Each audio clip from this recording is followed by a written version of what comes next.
Matapos konsintihin si Daniel, Zanjo, Joshua at Rhea, pinatamaan ni Catherine, pambababae ni DJ Alam.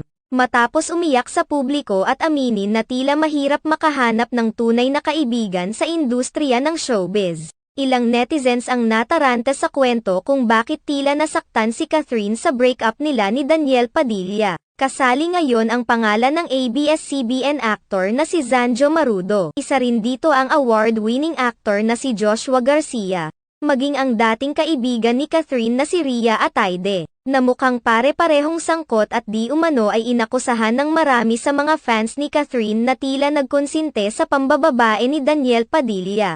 Makikita sa panayam ni Catherine Bernardo ang buong detalye ng mga balitang umani ng iba't ibang reaksyon matapos ibunyag ng umano'y mapagkakatiwalaang source na malapit sa buhay ni Catherine ang pagkakasangkot ng tatlo sa breakup nila ni Daniel Padilla.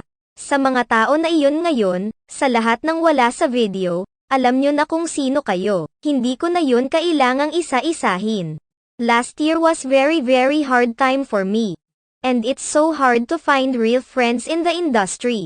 Tama bang konsintihin ang pagkakamali ng kaibigan lalo na kung alam mong may nasasaktan na? Ito ang naging genuine question ng maraming fans ni Catherine Bernardo kina Joshua Garcia, Zanjo Marudo, Rhea Ataide, at iba pa matapos madamay ang pangalan at napagbintangan na kinonsinte ang pambababae ni Daniel dahil hindi nila ito sinabi kay Catherine Bernardo. Noon pa lang ay niloloko na siya ng anak ni Carla Estrada. Hindi napigilan ni Catherine na ilabas ang galit sa mga taong nag-ditch sa kanya at tila kinukonsinti pa ang panloloko ng ex-boyfriend. Ilang beses nang nag-trending sa social media ang larawan na ito ng mag-inang Min at Catherine Bernardo. Tila may nangyayari matapos ang tila naging mga kaibigan ni Catherine ay napag-alamang isa sa mga napagbintangan na hindi nagsasabi ng totoo sa aktres kaugnay sa mga babae ng dati niyang nobyo. Ayon mismo sa trending comment post ng netizen online, I feel so sad for Catherine. Alam kong ilang months na ang nakalipas after official niyang i-announce ang breakup nila ni Daniel. Pero pansin niyo ba kahapon during the contract signing,